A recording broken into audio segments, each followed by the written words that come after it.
How you doing, everybody? I'm Brian Mirando, and this is the Free For All podcast. And today I am very excited because today I have Dale Harrison joining me on the show today.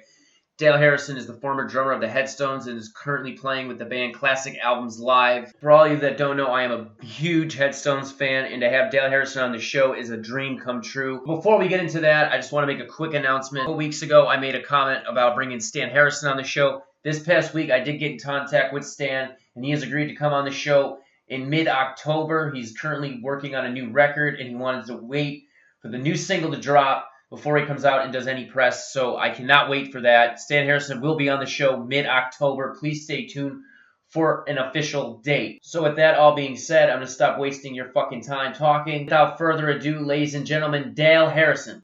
Hey, Dale, how you doing today? I'm pretty good, Brian. How you doing? I'm doing good. I just really want to thank you for taking the time to be here. The Headstones meant so much to me growing up. They're like one of the first bands I got into, so it's a real honor to have you on the show today. Thank you so much. Very welcome, man. Thanks for asking. Now, before we get into the Headstones, I want to talk about the band that you're working with right now, and that is Classic Albums Live. Can you tell us how you got started with them and what you guys are all about? Well, Classic Albums Live is basically it's a rock troupe that's based in North America. So, it started in Toronto just over 20 years ago. I guess they're pushing almost the 21st anniversary soon. It was a brainchild of Craig Martin, and who's our CEO. He just started, he had an idea one day to just play classic albums live and do it note for note, cut for cut, as close as you can possibly get to the album version of it. And in turn, when you're doing, you're performing a record, there's no like, how you doing tonight? What's going on? Hey, everybody, like that kind of stuff. It's just like the album. So it's if you were to drop the needle on a record and listen to it from start to finish. So it's just bam, bam, bam, bam, doing the record just like it is on album.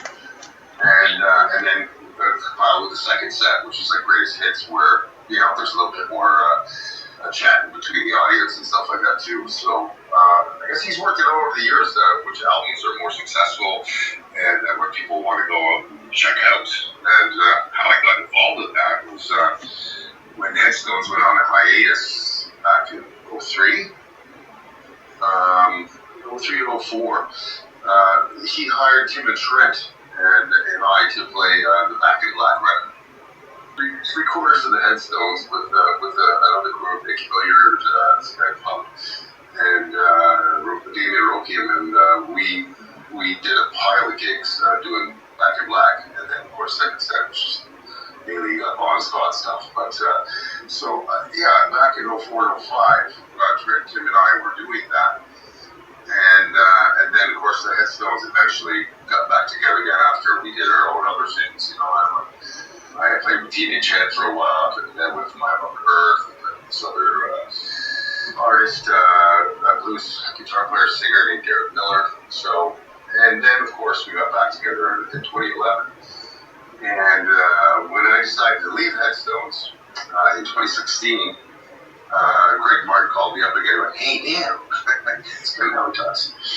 And he wanted me to play the Rumors records. That's the Back Rumors. And he offered me some really good venues, good money, and drum solo to do with like a 21-piece marching band and stuff. And I'm like, it sounds like fun. So I sort of got I got into the classic albums fold at that point. And then, it's like, hey, do you like the Beatles? Yeah, I do. Do you want to do Abbey Road? Oh, okay. Hey, do you like Pink Floyd? Do you want to do Dark Side of the Moon? Hey, do you like, I just kept doing albums after albums, so, because I read music and I chart music, so I was able to sort of get a handle on all that stuff, and since it's just note for note, cut for cut, for like 98% of it, there's some live endings that we create sometimes, there's so many fades on some of these classic albums.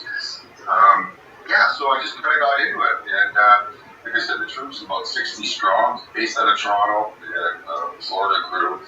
We have a smaller crew in Calgary and some in California as well. So we just go all over the place, man, and play some beautiful theater venues and outdoor venues in California. So Arizona, Biloxi, New Orleans, New York City, Virginia, Connecticut, Pennsylvania, Arkansas, freaking Kansas. Like, we're all over the place. So anyway, it's just a lot of fun. It's very professional, and you know what you're getting into.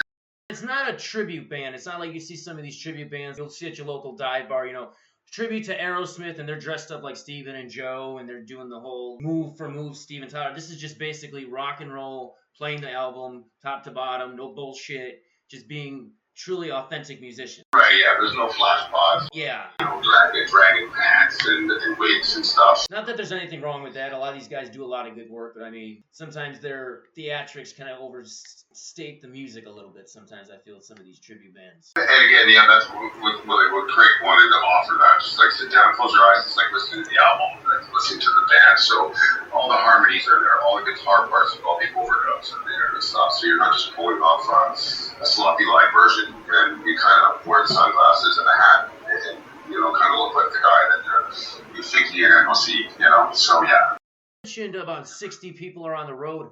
How are you guys chosen to do each record? Is it like Dale's going to do Rumors and Zeppelin, or is it whoever's available at the time, or how is that decided? Well, I think it's a bit of I guess it would have been a bit of a trial and error at things. I mean, so like Rick Couture does most of does the Zeppelin stuff. He's the drummer for them. And he's been doing it there for a long time. He has a suitable kit, he hasn't gone, and he's really got the bottom chops down too. So they can keep certain bands together to be that particular band, because the band is so tight and nobody's having to read charts, and then some of that is best, suited for that. And when there's orchestral things going on and there's a pile of music stands on stage, that's expected as well too. But so I got chose for the Rumors, and like I said, and I sat in while there's like say 50th or 40th anniversary of this album, whatever. And it's like, well, we've got 2 Zeppelin shows going out through the States this summer. We need you to go and do Zeppelin one over here, and the other band is doing that over here. So that's sort of how that kind of balances out, I guess. Oh, so you got like 2 bands going at the same time. So you might have one show at Classic Album Live in, say, Toronto, and then there might be another Classic Albums Live doing a show the same night, like, say, Ottawa. Correct. Okay, that makes a little more sense. Okay, I thought it was kind of like, you guys had like 2 separate, bands that were kind of doing this, and you guys would just pick, which band's going to play that particular show. I didn't realize you guys were doing like 2 or 3 different shows in a night sometimes with the same group, just in a different location. That's pretty cool, actually. Now, you mentioned playing all these classic albums live and learning all these songs. How long does it take you to learn an album? I mean, like an album like Rumors, it's got like 11 songs compared to like Exile on Main Street that's got 18 songs. How long does it take you to learn an entire album? Again, there you go. You just hit the nail on the head with like, okay, so there's 11 songs. 11 songs on that album. I don't play it to them. It's drums. So, I learned that one first. And then, of course, like the second set, which is like, that Rhiannon and stuff, like Sarah or Big Love or whatever. And, you do a couple rehearsals, man, and it used to be a homework. I'm very fortunate to be able to have a drum studio in my basement. And I just chart the music. I put on that mechanics with headphones, and I just start working stuff out. So it could take I usually put at least a couple weeks into it, sitting down, and then it's like if you have that, you get that one rehearsal, and then you gotta go perform it. But the band tightens up, and the more often you do it, I mean, I've probably done about 75 Rumor shows, 80, I guess, maybe over the years, and now I don't have charts, and I just know it, and then you're still learning stuff. You kind of go, because you listen to the album, you go, oh, shit, I didn't know he did that little fill on that thing on the second chorus. And you're like, okay, well, nobody's ever bugged me about it, but now I know it, So people tend to pick up on, the more often you do it, the closer you're going to get to the exact replication, because the real band doesn't do that. I mean, they wrote it so they can play whatever the hell way they want to live. And so, but that's not the classic albums thing. Is kind of going just to do exactly like the record, exact phrasing, get that sound, And so the people get a unique experience when they show up, and it's not just like that tribute band in the bar.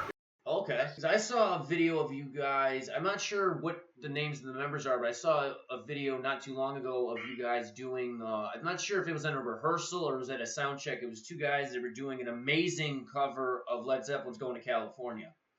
The lead singer was like sounds almost like Robert Plant, not exactly like Robert Plant, but spot on to like Robert Plant. You know, amazing, and you got the echoes going. So you guys like duplicate the exact sounds too. It's not like, oh, we're gonna try to work around. It's almost to the point, and that's an amazing video. Everybody should go out and check out Classic Albums Live, Going to California. It's an amazing cover. Well, actually, I'm going down to Dallas, Texas. I'm flying down on Thursday to do a rumor show on the Friday. And then the Zeppelin 2 band is playing the next night. So I get to hang out and I get to play some percussion with the band because I'm there. And so there's proximity. And I'm like, okay, well, you can send me home or I can play all the percussion with this. And they're like, well, no, let's have Dale sing and play some bongos and some tambourine and some clave sticks and some other shit, so yeah, I get to hang out and actually just be a percussionist for the Zeppelin thing. So that's pretty fun too. So, but those guys have it all together, man. So it's I'm pretty proud to be a part of all that. What's going on with that? So I'm one of the troop, man. You talk about being a percussionist. Every drummer to me seems like they have a backstory why they became a drummer. To me, drummers are not like a guitar player or a singer. To me, drummers it's like takes a certain person to be a drummer. What got you into playing drums? I don't know. I was always hitting things. That's usually how it starts. I was just about to say that. It's like, they always start off like the pots and pans and stuff like that. Like, where guitarists will see something on TV, like, oh, I grew up watching Hendrix. I saw Hendrix on TV for the first time. That's what I want to do. Or I saw Jimmy Page playing that Les Paul on TV when I was growing up as a kid. That's what I wanted to do. Drummers it's almost like a feel. They have like a feeling to them. Like something that's like in your body. You find that to be true? Yeah, I definitely think that. I started playing piano as a kid too, because I like the blockness. And technically, piano is a percussion instrument too because of the hammers. But my mother used to. She put me on when I was a kid. There was a drum battle between Buddy Rich and Gene Krupa. And she's like, look at this. And I was just going, holy crap, man, that's freaking cool. And so it just kind of sparked the idea that I wanted to play drums. And she got me a little crappy toy kit, and I just played that within a year. But I kept the sticks, and I kept playing on the stool, in your living room and stuff, along with music and things like that, too, destroying that stool because it's made of vinyl or whatever. And my parents were like, you're not giving up on this. So as I got close to being a teenager, they were like, maybe you want to take some drum lessons. So I did, and then I was pretty persistent about it. So they got me a kit for Christmas, and I was like, I got to take myself, man, in 1979. So I just started playing from there. Literally a week after I got the drum kit, I was in a band. So what happened that fast? And your parents were like supportive of you. A lot of parents would be like, "Oh God, no, not the drums, no. Oh God, this is gonna be a nightmare." But they were very supportive of you. Totally. And the thing is, when you're a drummer, you have the most amount of gear. So you usually end up by rehearsing at the drummer's house because the drummer doesn't want to keep moving freaking drums from one house to one place to the next. So my parents are pretty good. They always give me a couple nights during the week at certain times so I could practice with the band down there. I could play all summer when they're at work, and I'd stop when they got home from work. So lots of times I'd reach home from high school, and just play until my dad got home from work. He'd flick the lights, and that was time to stop playing. Show's over. Pretty fortunate. They were very supportive, and yeah. So then I went to college. I moved to Toronto from Ottawa, and I went to Humber, studied jazz and stuff, and then got out and got about 2 jazz gigs that paid me maybe $50 a gig. And I was like, okay, jazz. Then I got offered all these rock gigs, and they were paying me way more money, and I was working more often. So I went, holy shit, okay, this could work. And then I hooked up with a guy named Phil X, who's now the guitar player for Bon Jovi. Yes, amazing guitar player. Yeah, amazing guitar player. And once I ended up sitting in with him, his drummer was going to New York to record an album and do this other tour. I went from making like $150 a week to $800. It's like, okay, that was just working for me. And then other things came up with auditions and stuff, and I just kept going, well, I got to keep practicing and going to these auditions, whether I get the gig or or not.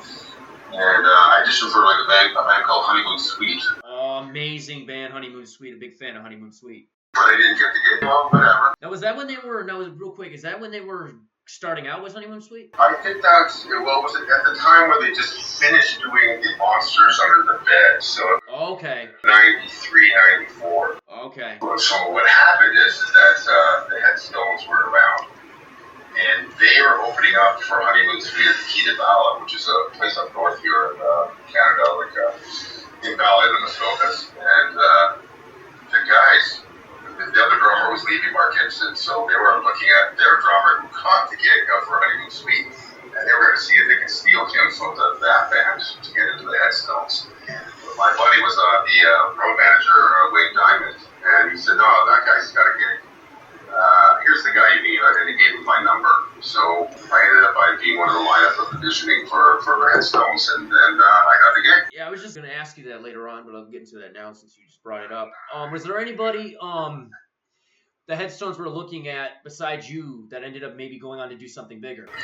Well, their drummer was he had tinnitus, and apparently had a pretty good drinking problem with Hugh and everything else. So there was a lot of animosity in the band at that time. It was getting, and he wasn't. He was going to leave or get kicked out. So he ended up by leaving. I took over for him, and then they continued to fire Hugh. Fired me, I think, about every week. For 2 years. I did the album, the Tissue album, and then it's like Dale's fired. They're like, they call me up. They go, "I hope you got gigs." I'm like, "I thought I was fired." Typical Hugh. Typical Hugh. We'll get into him later. Don't worry. We'll get into him. One of my heroes. We'll get into him later. I got so many questions about him. Okay. Well, then I'll let you take the floor here. No problem. Now, you mentioned you're from Ottawa. Where are you living right now? Toronto. I've been here since '87. And you mentioned, going off to college and studying jazz. Now, you've been professionally performing for how long? I guess in terms professional, I mean doing gigs in clubs. Yes. Doing that since '85. So since '85. So you've come across a lot of major musicians and worked with a lot of great artists, I'm sure, and worked with them, opening for them, playing with them, getting to meet them and everything. I got a segment I hear called Canadian Association. I'm going to give you a list of Canadian artists, and you tell me what you think of them, and maybe share a story or two about working with them, meeting them, and if they're good, they're cool, even if they're bad, you share that too. You ready? Okay, you want honesty, yo. Honesty's the best policy, I say. Right on. All right, first off, Matthew Good. Matthew Good, yes. We played with Matthew Good a lot more in the '90s. Not so much in the 2000s, but when he was first starting out, there was another band, DDT, used to tour with us. And Matt was always an interesting guy, and he wrote some really cool tunes. I mean, his band was always good, and he knew how to perform well, and he's got a great voice, and he writes some great songs. I mean, I didn't really ever get to know him that well, because he's not the kind of guy that you can get to know overnight. Yeah. Well, I used to like when I used to come see you guys live. I've seen you guys 3 times in concert as a kid growing up. I used to see all the time these shirts. They used to say, I'm not sure if you remember, it said Matthew Good is an asshole. Do you remember those? Well, those are our shirts or Matthew? It was Matthew Good shirts. Yeah, I guess because a lot of people said he was. Yeah, I've heard that too. I was going to ask if he was an asshole. But I just saw now, which I think is really cool. He's kind of updated it a little bit. He's got shirts now that said, I hear Matthew Good is still an asshole. That guy that because at least he makes fun of himself. Yes. So I've even seen in videos where people that work for him said too he's a complete asshole, like in the studio and stuff too. So I'm not sure if that's like a tongue-in-cheek thing or that's something that he defines as himself. Like I said, I've never played in his band, but I've witnessed some things where I was like, well, I never put up with that shit. So Matthew's never asked me to play for him, but I know some guys that are playing in his band presently, and they seem to be having a great time. Yeah. I think he just had some, social issues, and people would take it as he was an asshole, but, if you've got a mild form of whatever it is, if it's Asperger's or whatever. Yeah, he was diagnosed with bipolar, I think. He actually, at a certain time, he took some time off the road. He got getting treatment for something. He ended up getting diagnosed bipolar.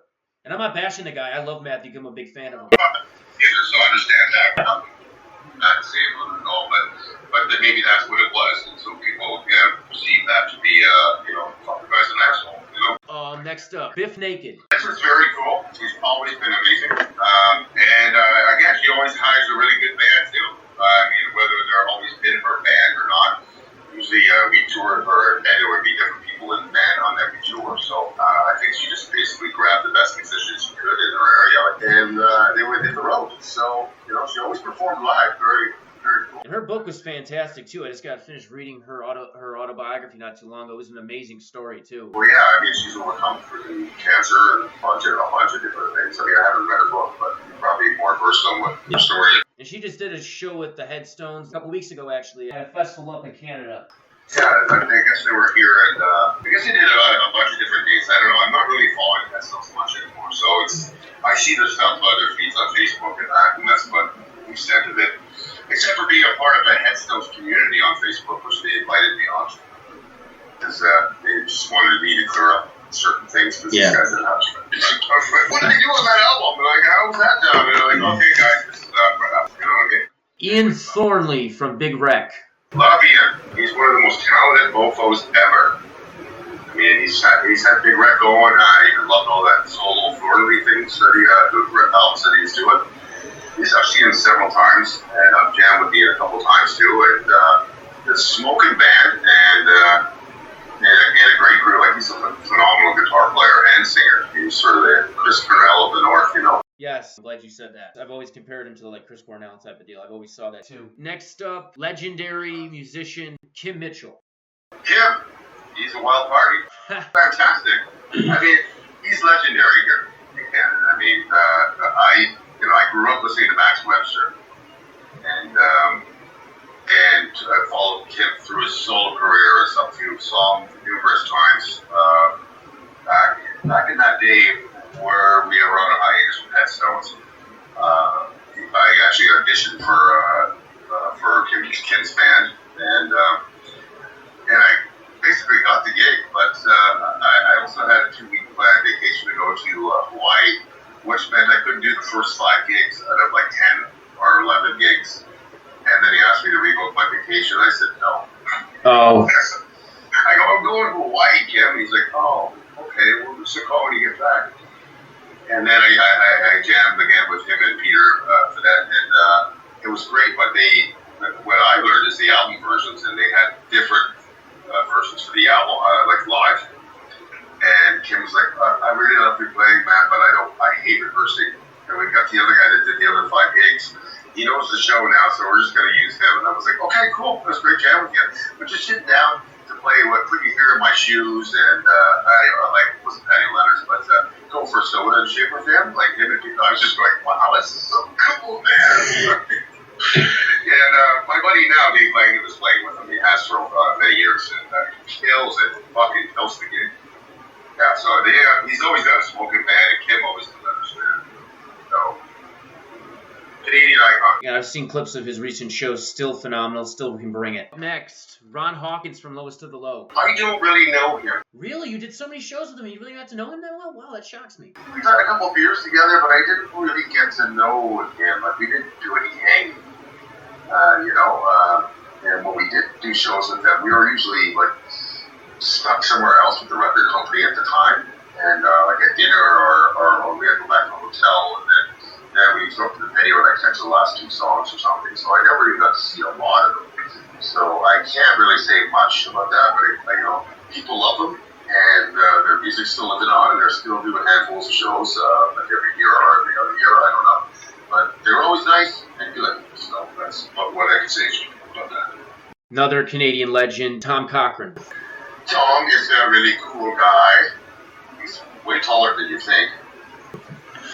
Ian Thornley and him are tall. Ian Thornley's 6'5", maybe even 6'6". He's huge. But Tom's pretty freaking tall too. When you meet him, you expect some of the older rock guys to be smaller. When we met with Western Hole, they looked like fucking midgets to us. I was like, holy crap, man, it's not a good foot taller than every one of these guys. But Tom is huge, and prolific songwriter, icon, and he's still out there kicking ass, and everybody knows the songs, and he's got a killer band too. And I guess during just during that break in COVID, I was playing with the band, and we played with them on the Canada Day show, and so I know Jeff Jones and Kay Greer was in the band too, and Dave Davenay. I know the rest of the band, and I think I've ran into Tom a bunch of times over the years, so they were absolutely super cool with us and the band, and I stayed up with some of the band and had a couple of beers after the show and stuff like that, but again, just killer. Like, come on, who's got a catalog like that? I've met him before. He's an amazing dude. Gordy Johnson from Big Sugar. Gordy is, he's been able to have an amazing career. And at one point when we used to tour with them, every time we toured with them, we have a different drummer. I was at a festival, and we're in the cow line, at that stage. And he's in front of me, and I'm looking, and I noticed he had blue suede shoes. And I was like, hey, Gordy, man, nice shoes. And he goes, Dale, you have the license to rock and roll when you're wearing blue suede shoes. I went, absolutely. I said, so should I start learning your songs now for the next tour? Because it seems like you're going to drummers like your laundry. And he laughed, but he's always, every time I see him, there's always welcome open arms, a big hug, and for him to be able to keep kind of almost recreating himself in a sense, you know what I mean? Over the years, and still kicking ass. He's actually the loudest I've ever heard anything on stage. And he listens to his vocals through the front of the house, so he doesn't have any monitors for his vocals. So I always thought, is he deaf, or is it just how he likes to hear things? So, but he manages to pull it off, man. So hats off to Big Sugar. Sash Jordan. Sash too. I mean, I went to college with her husband now, Derek Sharp. From the Guess Who. He took over for the Guess Who. He's the new singer for the Guess Who, yeah. Yeah, I'm not sure if that's going to keep going. There was a lawsuit going on. I don't know any particulars of that. But, oh, really? I didn't hear about that. Derek's a phenomenal singer, musician. I mean, he was a guy that he went in there for guitar, but he could sing like anybody. And he could play piano, he could play bass, he could play drums. You know what I mean? It was one of those kind of guys. He kind of goes, I fucking hate you, man. You're too good at everything.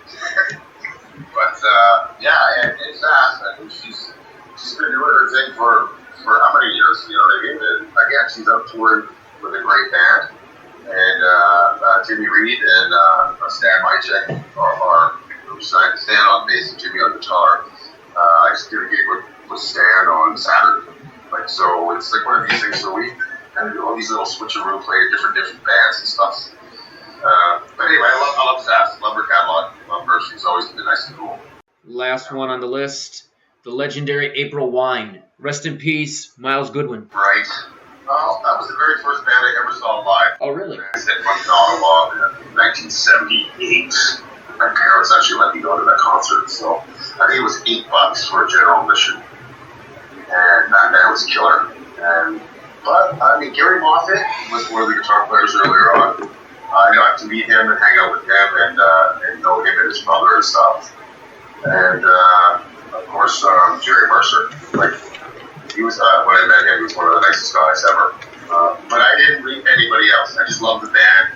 Think about those guys. I mean, they're from I think very early 70s, right?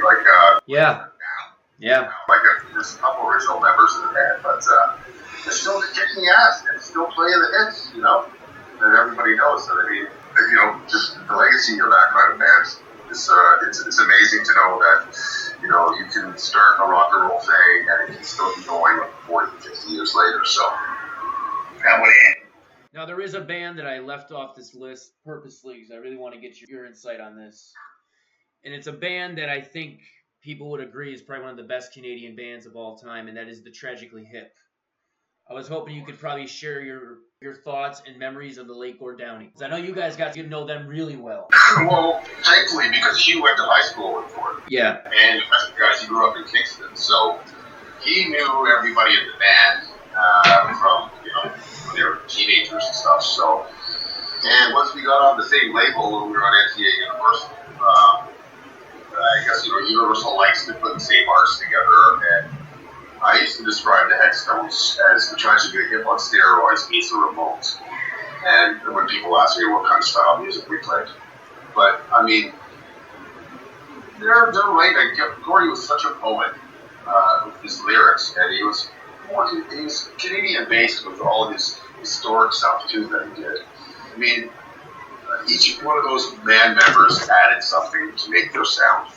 I mean, if he switched out one of those players, it wouldn't have sounded like the same band. Oh, absolutely not.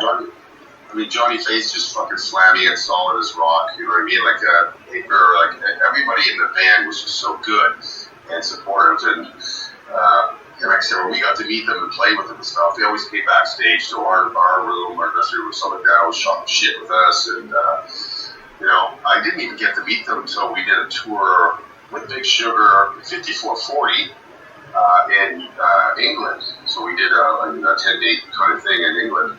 And the big headliner at the end of it all was the Hip. And so I got to meet them in London, England, and then go back to the hotel room after, backstage after, in the hotel room, and party with them. And Gordy was just buying me beers, shoot the shit, being cool, asking questions. We're just, he was always that kind of guy.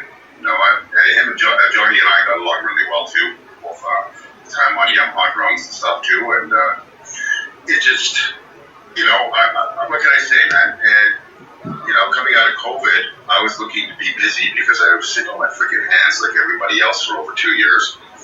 And my buddy does a hip tribute here in Canada. It's out of Burlington, and he does a really good job of impersonating, I guess, I'm doing Gord Downie. And the rest of his band is really good and they're really good guys. So I actually enjoyed it especially a tribute, and that's how much I love them. But I wouldn't do it for, it was after 5 years after Gordy had passed, and I figured that was enough time to be able to just kind of say, well, that's the rest, but, continue on and start playing their music, Such an amazing band. And just the way that they honored him in his last concert was amazing. I mean, you have a band doing their final tour. The guy is diagnosed, unfortunately, with incurable brain cancer. And for an entire country to gather together like they did to watch that final show, and not only that, for it to be aired during the Olympics, where a network says, you know what, we're going to take time away from one of the most, important events of the year to air this concert to honor this guy. It's amazing. And for everybody around Canada just to gather together to honor him is just an amazing. I don't know any band on the planet that would happen to. Maybe McCartney in England, possibly, but I mean, for an entire country to gather, I mean, everywhere, from bars to restaurants to parks, every place was watching this. The whole country gathered together for one guy. That's just an amazing thing to see. It's a hell of a tribute to who he was and how many people he affected. The lyrics and the whole band, for that matter, just the catalog that they did put out. Like I said, even being in the tribute band, they kind of go, okay, well, here's the first 40 songs. We're like, 40? That's a lot, man. Like, you're doing 2 sets. And they go, there's so many fucking good songs. And you still, you'll do stuff like that too. People go, yeah, but you didn't play this song. I honestly got to know their catalog more expansively when I ended up by joining the tribute band to them, although I had all their albums because they were given to me through Universal at the time. And because I was so caught up in our own thing, you don't really tend to listen to entire albums that play the crap out of them. You're just kind of try to stay in your own lane for that matter. But since then, I've really got to appreciate all the deep cuts on their albums and just the sincerity of it all. And I had the pleasure to be able, at the beginning of that last tour, they did a small show up here in Toronto, just the Danforth Music Hall, which is literally like 10 minutes from my house, not even. And I was able to go there and have great tickets and see the band. And I went, fuck, these guys are just on fire. And nobody knew at that point that he already had that diagnosis. So they didn't start off that tour saying, hey, he's got brain cancer, or this is going to be it. They're just like, let's go on tour again. And when it became that point, then he made the announcement that that was what was happening. Oh, so he was performing with brain cancer at the time, too. Yeah. Oh, amazing. Nobody probably knows that. Not at the time. See, the way they make it sound was like, they were off the road for a little bit, got this diagnosis, got his surgeries, his treatments and everything. Unfortunately, found out what they found out, then decided to do the final tour. They never mentioned he was performing gigs before he even went into treatment. Their management was the same, and they didn't tell us either. Because I remember when it was aired, it was like breaking news, like boom, it hit. And then they announced the tour like right at that time too. Well, there's a brand new miniseries that's coming out next month called No Dress Rehearsal. It's a 4-part miniseries about their career when they started to, unfortunately, up Gord's last show. It's going to be on TIFF from September 5th to the 15th. And it's going to air at the Toronto Film Festival. I can't wait to see this. Have you heard about this? I just saw the trailer last night to it. It looks amazing. It's also going to be on Prime as well. Yeah, Prime too, yeah. So, yeah, I don't know if I'm going to be able to make that one in Toronto with the TIFF, because I'm not with the same management. I'm not with the Headstones management and stuff that was the Harris and stuff, so I'm sure I would have had a good in that way to go check it out. But I'll have to wait till it comes out on Prime for sure. But I hear it's just amazing. So, yeah, there yet another tribute. Great, honoring his memory more. And they're even having him a part of it too. They have a sit-down interview they did with him before he passed away too, so it's great to see him in there too. So Definitely. now it's time to get to the part everybody's been waiting for, and that is your time with the Headstone. I've been waiting 22 years since I met you the last time to do this, and it's an honor to be able to sit down and talk to you about the Headstones. I'm sorry, I have a gag order from them. I'm not allowed to talk about anything. He knows where I live. So you joined, like you mentioned before, you joined the Headstones in 1994 for the Teeth and Tissue record. Talk about the audition process with that, as you mentioned a little bit before. If you could go into a little more detail. Okay, well, it was one of these things where I was touring on the road with another band. Like I cover original band. We played week-long gigs across Canada and stuff. So I was gone for like 4 months, blah, blah, blah. And I got the call to audition for them. And I went, perfect, this is the time. I'm back in town. I have time to learn the music, because they had the first CD out, which is fucking killer. But classic album. I know, and it's so what happened is when I got back into town, I said, okay, so we're gonna do this audition. They go, yeah, well, listen, we just got 2 weeks opening up for Cheap Trick, so the whole drummer's sticking around for that, and we're gonna do it after that. So I'm like, okay, there's another 2 weeks, so I gotta wait. So I ended up learning the whole record and stuff. So by the time I got to the audition process, I was late because my car broke down, and I showed up, and it was Tim and Trent and a drunk kid in the room, which I guess they were a loft that they were renting at the time. And he was nowhere to be in sight. He said, okay, well, what's your singer? He's like, oh, he's not here right now, but we're just going to jam through the songs. You know them well enough. I went, yeah, okay. So we did it. We went through basically the whole album. And then I sat down. We all, at that time, everybody smoked in the band at the time. So we smoked a whole pack of my cigarettes, we drank 2 pots of coffee, and we shot the shit, and I left. And I didn't know that Hugh was in another room, sleeping off a hangover. He was listening to everything. So they called me back the next day and said, hey dude, you smell like roses, you want to play next weekend? And I went, okay, let's do one more rehearsal. So we went down to do another rehearsal, and somebody called the cops because we were really loud. And so we got shut down after like 3 songs. And then our manager, Joe Bamford, showed up, and he was getting into drinking. Basically, the manager shows up, Hugh spits in my face. And I was like, what the fuck? So I spit back in his face, and he left it on his face. And we were going to get along just amazingly. And they're like, okay, so what's the first gig? It was tomorrow. We're going to London. I called the office. And I was like, what? Yeah. Can you get here by, like 2? I'm like, okay. So basically, I had my drums in the car. I showed up the next day. I got in the band with them, and we just started playing live. And I started playing like 2-3 gigs a week with them. And then they said they got to finish off some songs for the new record. And then I had that rehearsal spot that they had, but obviously wasn't working because we got the cops called on us. So I had my kid in a basement that I was renting a house at. So we finished. It was A Million Days of May, Unsound, One More Move, like 4 or 5 of the songs that were on the album we finished off in my basement. And then I went to Vermont. Vermont, and recorded all the veterans. Awesome. Then in 97, you end up doing a Smile and Wave, which ends up going gold, as well as Teeth and Tissue went gold. Can you talk a little bit about the songwriting process with the Headstones? I know Hugh Dillon's, the main lyricist, and Trent usually provides the music. Where do you and Tim fall placed in writing songs? Is it more like Trent and Hugh doing the songwriting, and you guys, add your parts in, or is it all you guys sit in a room and work it together? How does the songwriting process work with the Headstones? I think it varied a lot. In the beginning, it was a lot of just Trent and Hugh writing stuff, and then Tim got more involved with that as well. He started writing his own songs, and I was just writing drum parts.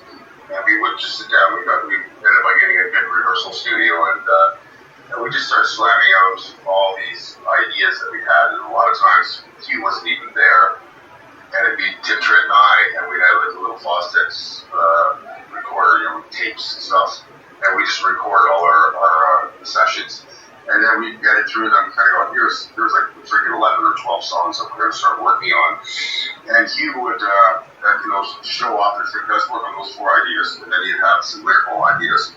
But at that time, man, he was like, he was writing lyrics on backs of cigarette packs, scraps of paper, shit. So he had this bag full of lyrics that were written in this doctor's scribble, and he was putting shit together that way, and that's how he ended up by assembling these lyrics a lot of the time. We ended up by writing and used it pretty much first, and he'd come out and go, I like it, let's try it faster, let's try it slower, or whatever, And then, it was one of those things where I was going, I'm trying to get in more into songwriting because they were saying, we can do this. And I'm like, well, Smile Wave, we didn't have a chorus. And Hugh and I were walking at a festival or something, and who's that waving? I don't know, Smile Wave, who's the big Smile Wave? That'd be good for the chorus. And then the high part, Trent was actually sitting on drums and I was on piano, and I just started playing. I can't sing that track, sing it. So I wrote the fucking chorus for Smile Wave and shit too. So it's like, as far as that goes, so everybody contributed to little parts of stuff that it's like, we ended up by just really collectively writing everything that I was involved in. And we did our best to, shared equally along with publishing and the writing and stuff. And then, things ended up by changing. We got back together again, and Chris Osty started getting into the mix, and revisiting old demos, so like Smile Wave, it was like, I wrote long parts into this stuff, and then we get on it goes through nightmares. Everybody just put in what their thing was, you know what I mean, into the music. So I started demoing a bunch of music out for Smile Wave too. When I got 10 songs for the next album, I'm like, fuck the over it songs. Because I play piano, so I write these piano songs and I go, that's great for your solo record, buddy. And we're guitar and band, so I bought a guitar, just taught myself like 10 chords, and I started demoing songs. And they're like, okay, shit, no Dale's written songs, and then just read them. But so that was a part of the process. Again, and then, once we hit 2016 and we did that other, one of the chamber music, reimagining, some of the old songs, it just became a process where, I guess, where Hugh and Chris Osty and then sometimes Trent and maybe Tim would sit down and write all the time, and then they go, here's all the songs. I'm like, well, that's not how we used to do it. And it's like, how we're doing it now. And I'm like, okay, I'm not having much fun with this. So it's one of the reasons why I left too. Yeah. I just wasn't having fun. I was very involved in the songwriting process, and then you sort of get I got to take a serious back seat and then just show up and play your parts, and other people are trying to tell you how to play these parts, and I'm like, I'm fucking rubber man. So how about you let me do my part? If we play the drums, you play the drums, and I'll play guitar in the song. How about that? It's like, so. Anyway, we'll segue into that part. I'm not bitter. I'm not. I swear. For all the best. Now, in 2000, you guys end up doing Nickels for Your Nightmare, which, unfortunately, there were some problems with that. You guys go over to England to record the record. Now, I heard there were some problems with the producing, and, of course, this is probably around the time where Hugh's problems really started to kick off. Go to England. No, we didn't go to Europe to record that. I thought you guys went to England to do Nickels for Your Nightmare. You had the English producers. So we had Paul Northfield, who's English, but he's in Moore Heights. So we recorded a lot of that at Moore Heights. In Quebec, because that's where he lived. Oh, okay. I thought you guys went to London to do that. Okay, I was wrong about that. We kind of did half and half. Actually, we did all the bed tracks for Nickels in Meadowwood. So we did all the pre-production and stuff like that up in Moore Heights. And then we came back and started, we recorded the record at Meadowworks in Mississauga with Paul. That was kind of a strange time because the title of the album was already picked and everything else, the title tracks. But just as we were sitting down to record, my father got ill before that, not even a year before that, and he was diagnosed with cancer. So I got a phone call just as I had to the cans on, ready to do the first track. I think it's Blonde Blue or something. And I get the call that my dad passed away. So I was like, oh, okay. Well, let me go and have a little moment here by myself. And then basically I was okay, I had to be in Ottawa in 3 days to bury my dad. So I'm going to just swam it out. So there's 14 tracks on that album. I did 7 a day. And then I went, okay, see you guys later. And yeah, so it was all done in Canada with an English producer. Oh, okay, it was with an English producer. Now, as I mentioned before, as Hugh Dillon's problems started progressing, I remember I saw you guys twice on the Nichols for Your Nightmare tour. And I remember one show in particular in Buffalo. It was in North Tonawanda. It was the Molson Canadian Festival. Hugh got himself into a little bit of trouble making comments on stage about the mayor, making racial, homophobic slurs. He was flipping off the boaters. I mean, he was completely not out of control, but pushing the boundaries, as you'd say. You ended up getting banned from playing North Tonawanda. Just how much of that, I want to know, was him being Hugh, and how much of that was assisted by other substances, by drinking and by other things that he was doing at that time? Well, it's kind of funny because I just played there again this summer with a good friend of mine, Michael Hunt. So, and I played there with just Galante. These are guys that are down in your area, kind of down. And they took me to the same spot. They went to see the stage was set up here. This is what you ripped off to the mayor. Well, we were drinking that day, and we definitely went down to that strip club down the road. It's a pretty seedy strip club. So there was probably a little bit of, just as far as alcohol concerned, but he was also given all that feedback by somebody who was from North Tonawanda, and so he took that information and decided to regurgitate it in his fashion after having filed drinks. He made a comment about, I want to go take a piss on the mayor's lawn. I remember that happening. And I remember, I think the promoter shut you guys down for about 15, 20 minutes. They weren't going to let you guys go back on. I know you finished the show because you did Cemetery. This was the second time I saw you, and the first time I saw you, you didn't do it. But I remember you guys finished the show, but I think they cut your power for about 15, 20 minutes. They weren't sure if they were going to let you guys go back on stage because of some of the stuff he was doing. Yeah, but I'm pretty sure we went back on and we had like 3 more songs. Yeah.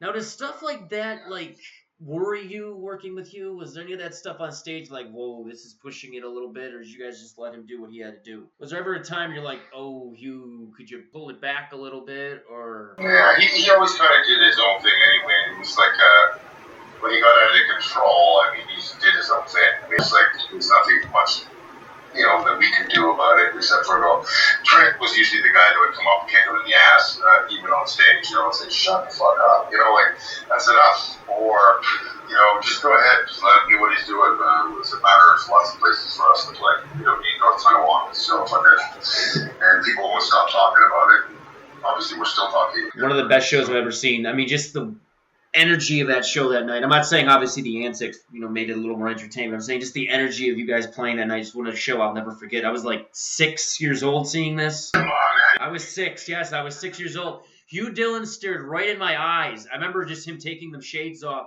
looking right in my eyes, giving me the middle finger. I'm like, that's what I want to do for the rest of my life. That's why I'm sitting in this chair right now, is because of that show. Hand to God. That's awesome. Now, unfortunately, his addictions and problems, escalated. Was it difficult off stage dealing with him with those type of problems? Because I don't remember a time ever hearing about, shows being canceled because he got into trouble or anything like that. Did it really ever affect you guys professionally or just in his personal life? Well, I mean, there's lots to be said about all that vaccine shit and tours and involving, heroin and coke and blah, blah, blah, and fighting stuff. Here's a drawing tour, and then here we find out Hugh's doing drugs. Well, fuck you with that. We're drinking now, and blah, blah, blah. But, yeah, we didn't really have to cancel any shows because of that. It's just that we just didn't know when Hugh was going to show up. Going to be the drug-induced guy, or was it going to be the guy that was on fire, and then he was going to be able to take his time to do stuff. And he did his best. He tried to, he went in so many times, but, and we all assisted and helped that, supported him to try to get sober again.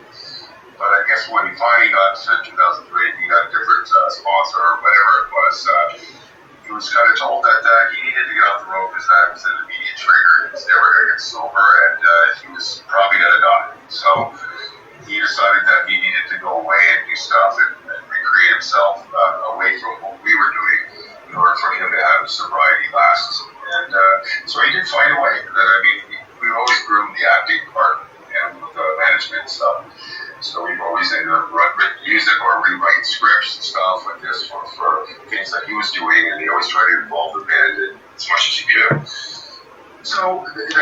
acting. What the hell of an actor. So it was like, okay, so now he has full control of what he was doing, and he's in a better state of mind, he's healthy, and he's controlling his environment. So for him, that's what needed to happen for him to be sober and alive. And I'm grateful for that because, he could have been lost a long time ago. A lot of people fail on trying to get out of that tailspin of madness, and he was able to do it. So it's just a testament, I guess, that he isn't strong enough to be able to overcome that shit. But it's not without a big crew around him to support him and to do that, So now in 2002, you guys ended up releasing one of my all-time favorite records to this day, still one of my favorite albums, The Oracle of Hi-Fi. Did you talk about working and recording that record? Because he just got sober at that time too. I went into rehab and he came back clean. What was that like? That must have been like a breath of fresh air. We finally got our shit together and we're finally, recording this great record. It was really cool, actually, and it was completely different because nobody was doing any drugs. Nobody was drinking. And we all lived in the East End of Toronto at that time. And the studio that went to Tattoo Music was like an Eastern end in Broadview. So it was literally like 10 minutes from all our houses. You could drive there, or I could bicycle there, like it was so close. So we were able to go in there and just kind of go, hey, hang out, chill out. Okay, we're going to do these 2 songs today. Okay, let's try to get this shit done. And then it's like, okay, so we get that started. It goes, yeah, you got to go away for the weekend. All right, well, we're going to do overdubs when you're gone. It was really easy to work. We were working with Brad Nelson at the time too, and Brad really worked from the beginning. Picture Health, Smile and Wave. He worked on almost all our records at the time, and he's basically co-producing it with us. And then we get a producer to come in and put their brand on it. But doing that album was really gratifying. And it's unfortunate that, by the time we released the second single, Hugh decided he was packing it in. And that was it. We did a tour. I think we did like 7 dates on that album, and then it was done. So that always left us all kind of, what the fuck is going on? He's quitting. That was my next question. And after that record, unfortunately, you guys ended up breaking up a short time after. What was the conversation like when that breakup happened? Because you guys just abruptly broke up. It was just one day the Headstones have officially called it quits. What was those conversations like? And was there a reason? Was there any inline fighting going on? Or was it just something that just happened? Like you said, like, holy fuck. Well, basically, I think you had that conversation with our manager. And unbeknownst to the rest of us, we were just going to go out and do like a bunch of warm-up dates that we were playing. But in Kingston, Arnfire, Renfrew, like these smaller places, and like Manatic, which is just outside of Ottawa. And that's when he showed up at the second last gig. He showed up with a case of beer. Oh. What the fuck's going on here? And it's just totally a sober tour. He was driving at that point too. He never had a license. Oh, really? He was drunk all the time, so there's no point in him having a driver's license. So, but when he got sober, he got his license. And then he drove me out himself and had a case of beer and walked in the dressing room. I was like, what the hell's going on here? He goes, hey guys, hey, go see the ball. Hey, this is their second last gig, okay? All bets are off. I'm like, what? You guys can do whatever you want. Here's some beer. Go ahead, knock yourself out, have some fun. And tomorrow night, tomorrow night's our last gig, and I need to go take a break. I need a break from all this shit. So we're done for now. And I'm like, what? I was pretty pissed off at him. I know I can only speak for myself, but because it came out of left field. It was like a day's notice. Oh yeah, by the way, you have a job after tomorrow. You know what I mean? And you're on your own. You're like, holy fuck! I was planning on this tour and everything else. My kids were really young at the time too, and I'm like, now what am I gonna do? So yeah, we kind of took us by surprise, but again, I guess he had his reasons. And then when he came over the Redemption Choir, I was like, well, what the fuck is he putting another band back, another album together with us? You know what I mean? And the Redemption Choir album was fantastic. Like I said, it's up there with Oracle of Hi-Fi. It was okay, come on.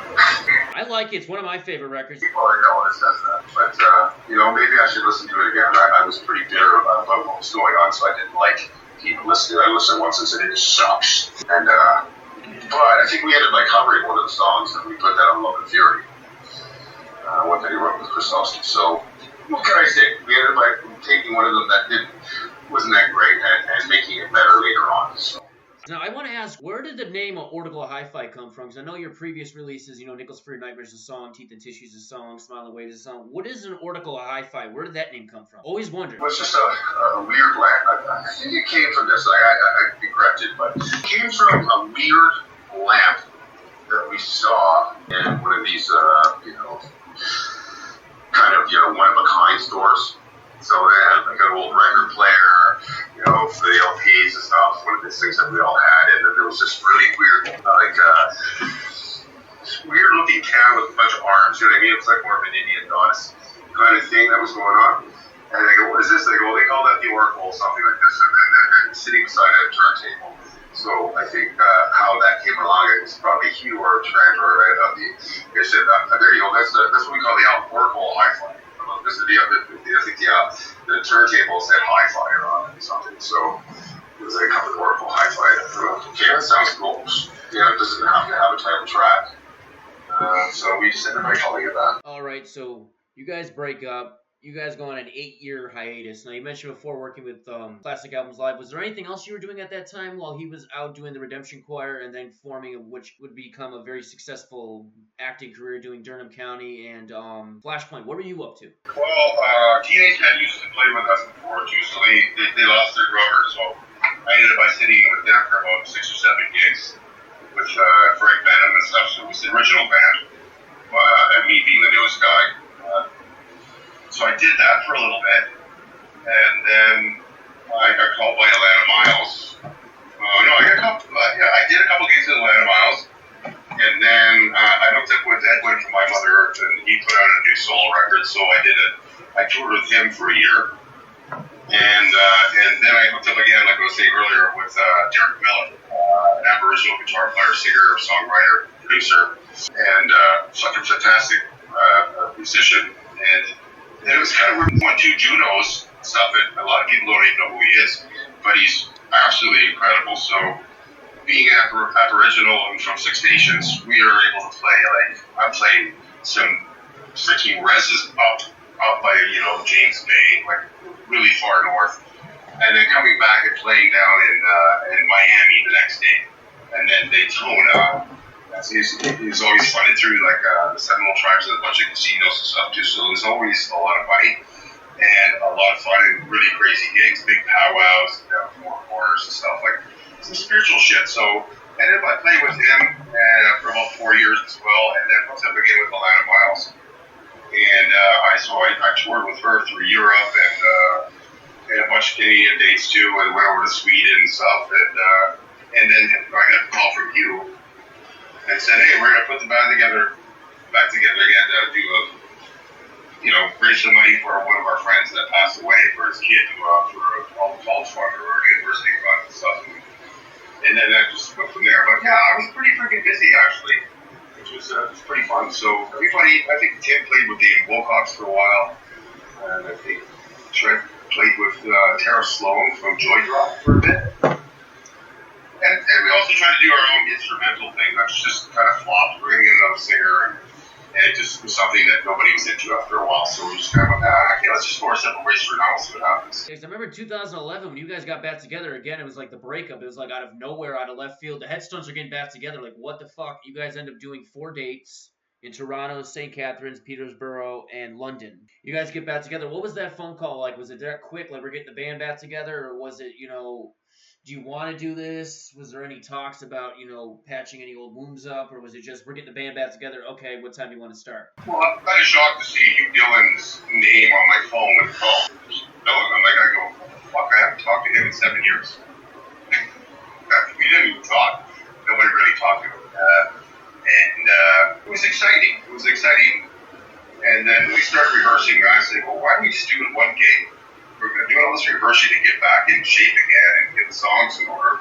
I said, why don't we just do a bunch? So I think we ended up doing 11 or 12 dates afterward. Only one initial, and then I was like, okay, well, let's make it 4 because there was a good demand. People actually still wanted to see us. So it was kind of like, wow, what's going on? And, you and I were always the guys that butted heads. So him and I had a few head buttings at the beginning of these rehearsals and stuff, and we worked our way through it. And everything was good. So, and then it's like, okay, well, you know what? This is this is working. Everybody's making some money, and then we're having fun. Let's do another album.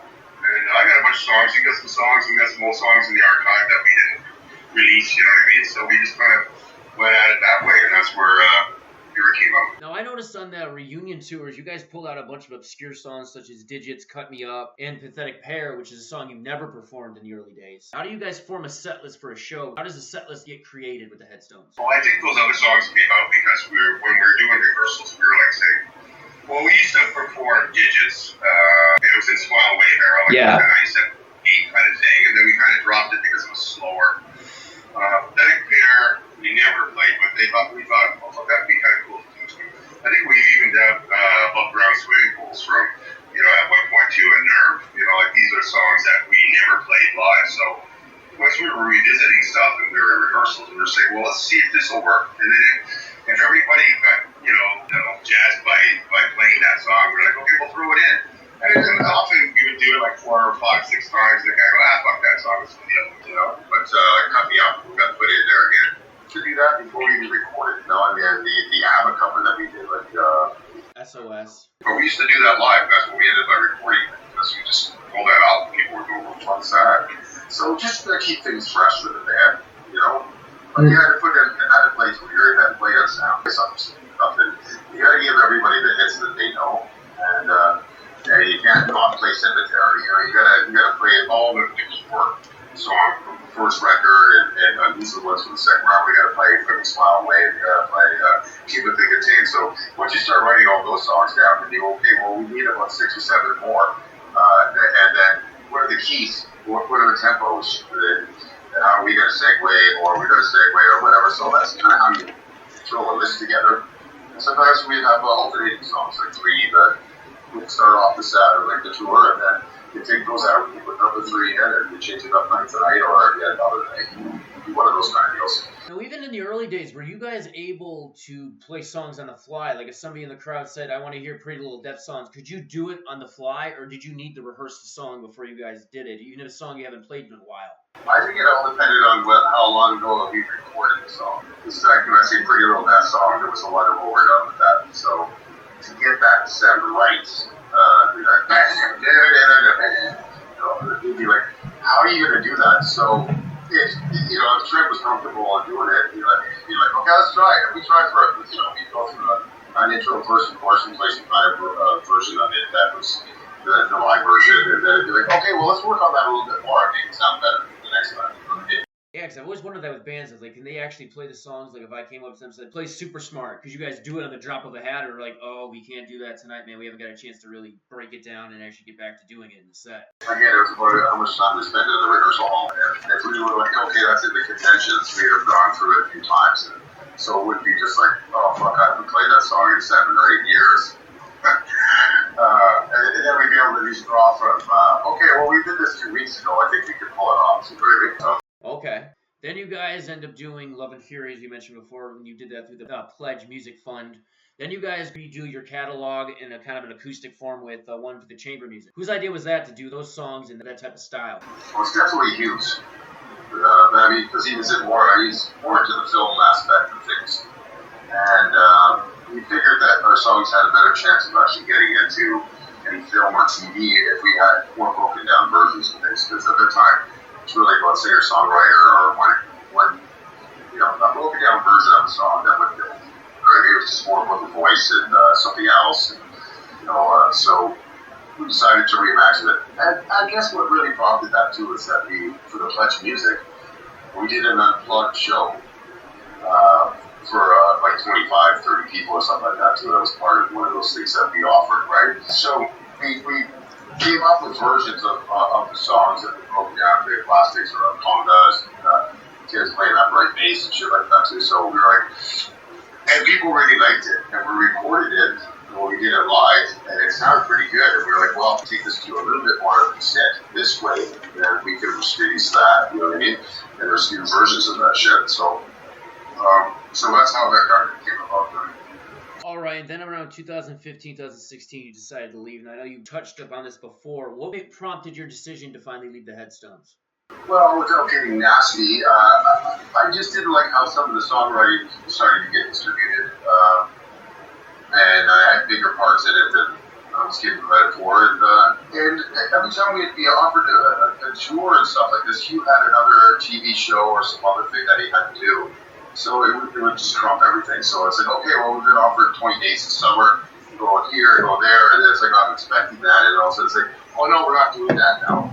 So we're going to tour in December, and I'm like, why not? And it's like, well, because he's got to go do a movie. And I'm like, I don't give a shit. Like, the band's back together again. We're rolling. People want us, and we can all make money, and ours is just you going to do that. So it was really, like, got lopsided in the sense of where I was like, I want to play music. And the guys the other guys were happy with what was going on, and I just wanted to get out and play. And I was used to playing, and that's what I do. So play live and play is what I do. So I was playing like 10 gigs a year, maybe. So it's just, and every time I had offers to go do other things, there would be a Headstones date in the middle of that tour. And then I was asked if I wanted to be in the band still, or did I want to go on tour with them. And I was just kind of going, this is nothing but conflict for me. And I started not having as much fun with any of it. So I went, you know what I need to do? This must be turning 50 as well. So I was like, I think I bought a house, I have a great woman, I've been raising my kids, they're almost out. I just need to do my own thing. So that's why I decided to leave. And how did the band take that, you leaving? Were they understanding, or was there like, kind of a problem with it, or? I think it was a bit like a bitter marriage breakup. And I like the rest of the guys haven't talked to me since I left. So, it's either you talk to your ex or you don't. Because I don't know if this is true or not, but just listening to the song "Captain of a Shit Out of Luck," the one lyric, It's got there, you know what I'm talking about. The lyric, we got your resignation letter, now we know, feel better, now we know we'll never give up. Is that a shot at you? Yeah, definitely was. Sure. That was a shot at you. Oh, I have other songs that I have released, but it's not like I'm not bitter about it. I was kind of fucked up at the beginning. I was kind of mad because nobody would talk to me, and they took it that way. And it wasn't a personal thing against everybody. I just wanted to change what I was doing. So they didn't understand that part, I don't think. So, and if they did, I don't think that the captain was switched to the captain to Hugh Dillon was allowing anybody to have communication with me. So I just went, okay, well, that was weird. It's been 22 years with you guys, and nobody fucking cares anymore. I was like, okay, well, maybe I made the right decision. But at the same time, again, I had time to go over all that stuff, and I made peace with all that. And again, I wish them all the best, and I love them all, and I'm glad they're still touring, and they're still doing the thing. And as my agent at the time said, Ralph James, he said, Dale, it doesn't matter, as long as Keith and Nick show up, it's still always. And I just said, you're right. I don't care. It's not like the band's gonna fold because I left. And I didn't want that to happen either, but I just need to do something else, And I've been able to, like I said, to segue into other things that I'm doing now, which I'm getting to play places beside from Calgary and Regina and stuff, which I love all of Canada, and I love the venues. So we're saying every place that we played is amazing. Canada Street is amazing, but we never really went anywhere else aside from Europe once. And I did through the States. So I wanted to play other venues. I wanted to play freaking, New Orleans. I wanted to play California. I wanted to play somewhere else, and do something that we hadn't done before, and that wasn't happening. It's still not happening, so we're still doing the same kind of thing, different festivals, different days. But again, that's what it was just going to be a reciprocal loop of the same thing. And I just saw it as that's not where I want to be when I'm getting older, and that's all that I'm never going to be accomplished. So I went, okay, I gotta go. If we could get over this shit eventually, then you want the original band back together again, give me a call. So you're willing to get back together with them if they would give you a call, and so you want to get the original 4 back together? Well, it's something I think about at night or anything. If it was something that was offered and we all could make some, and we all wanted to do that, then there would be conditions, and we would work that out, and it would be fun. But that's what I said, never say never in that resignation thing. I just said, but for now, I need to do something else. So. All right, Dale, we've had a lot of fun talking to you today. The show's almost over. But before you go, the segment I have here called the Hot Seat. I'm going to ask you a list of questions just to get to know you a little bit better. Okay. All right, and these are just generic music questions. First question, Stones or Beatles? See, I say Beatles. Why? I grew up more listening to the Beatles than I did the Stones. And I just like their harmonies and shit better.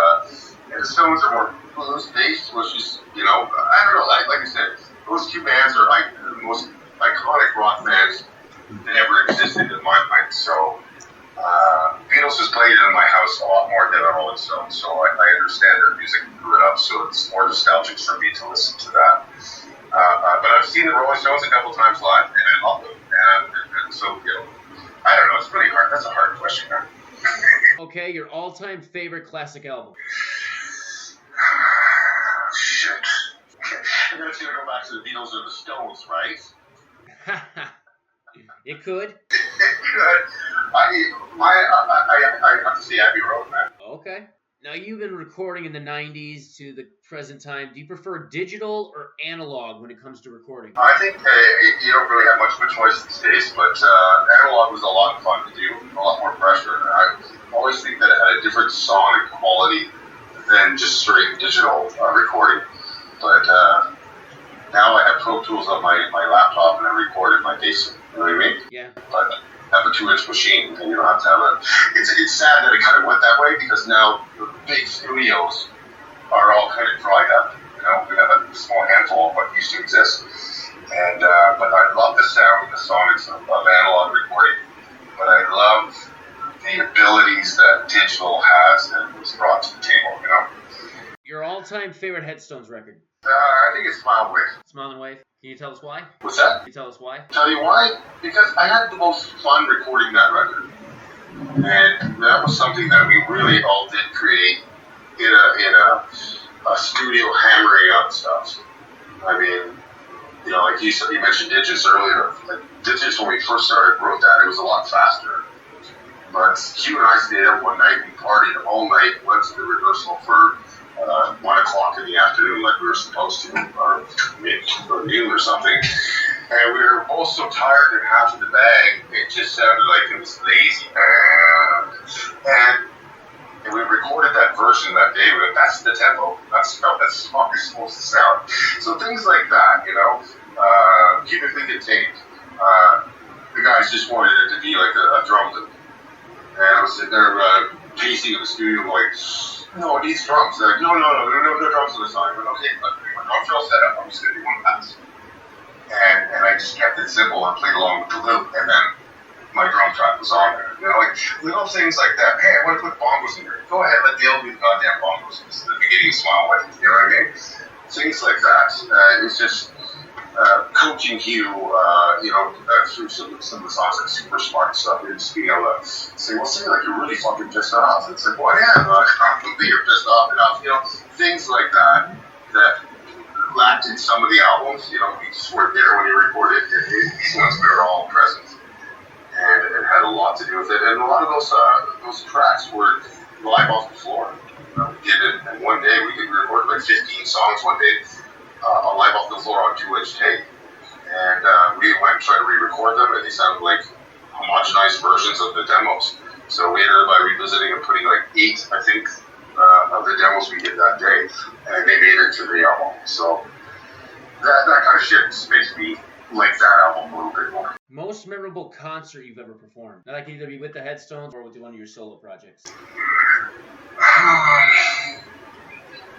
Well, there's two. I'll say one with Headstones that we played Edgefest up in Barrie with Filter and Tea Party and stuff. I think there was like 55,000 people there, so just seeing people and the amount of t-shirts that we sold that day, and we saw Headstones t-shirts from as far as you could see, and I thought that was really cool. And looking at the side where the screens are, the big monitors on the side, and I saw myself the size of the building, and I went, wow, that was really freaky, man. So it was kind of cool to see them all jumping up and down and watching the music. And I guess the other one I've been playing with Alana Miles in Umeå, Sweden. We played at that point in summer, it only got to be twilight for about 2 hours. And it was always light, so we went on in that twilight time and there's probably about 15,000 people in this city square that we were playing, and it was just surreal. Just the look at the sky, people digging the music, and the band was on fire. It was great. So those are the two, I guess, concerts that would stick in my head that I've been able to do and be etched in my memory forever. Now, is there anything in your career you'd like to accomplish still, or are you content with everything that you've done so far? Are you happy with everything you've done?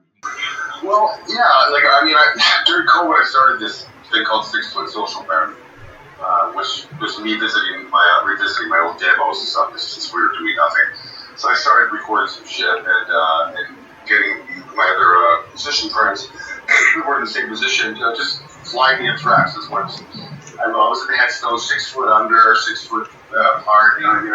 And I can kind of relate. So I released 4 singles from that solo project, which is whatever it is, you know what I mean? I have another 4, I'm going to finish that up, and that'll be the 8-song album or whatever, maybe it's going to be 9. I have them all in the bag, I just got to finish them up. So it's like, they're close. And I'm also doing another project with a band called Deadwood Valley. We formed with some buddies I went to high school with in Ottawa. And we got a pile of songs that we're finishing up there too, so we're going to finish another album with that. Just keep doing stuff like that, you know?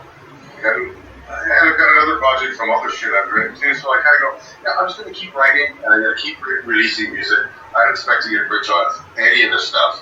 I'll keep playing live with Classic Albums Live, and if another opportunity, a good tour comes up, then I feel like I want to stick my teeth in, then I'll do that, because I still don't mind going on the road. And it's part of what you do, right? Like, if you write and you want to record, you want to perform. So that's something, like when people say, you want to retire? Like, yeah, I could, but I'm a musician, so musicians never retire. Yes, just ask Mick Jagger.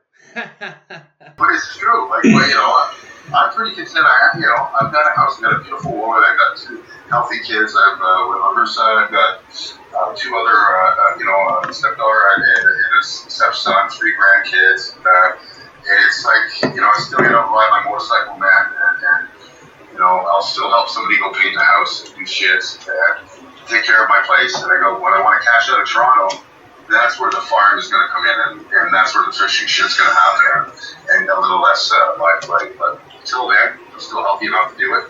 I'm going to do it. All right, one last question before I let you go, and I've always wondered this. Where did the idea for the "Where's the fucking money you owe me" t-shirt come from? Was that a shot at Napster? Was that a shot at the record company? Where did that come from? No, that's way pre-Napster. That was Hugh's idea from like the first album. He was there before I even joined the band. Because he said there's always people that owe people money, and a lot of people would ask him, "Where's the fucking money?" So he thought it was a good idea to put that on the back of the t-shirt, and it just became a classic afterwards when we took that off. It's like still wait for the money you owe me, fuck, or whatever. Where's the fucking money owe me? Anybody can say that to anybody, because there's always somebody in your vernacular of friends that owes you money or you owe them money, right? Yeah, and I only brought up the Napster thing because on the back of the one t-shirt I have, it says, "Where's the fucking money you owe me?" It looks like it's got like the little Napster logo. I always thought it was like a picture of Hugh, but if I look closely, it's almost the exact thing as Napster. So I think maybe when you guys did in like 2000, 2001, you might have added the little Napster thing because of the digital downloading stuff that was going on. Right, because we were like, we were doing sold out shows, and we used to go gold right away, and then it'd be like this, that, or whatever.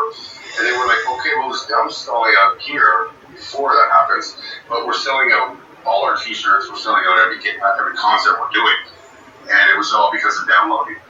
So the people just weren't buying albums anymore, they were just downloading shit. So that's where that saying came back with the Napster logo, because that was happening at the time, and that's way before Spotify too. So Apple Music, iTunes, just sorry for any band right now, besides from the super stars like Drake's to Taylor Swift's.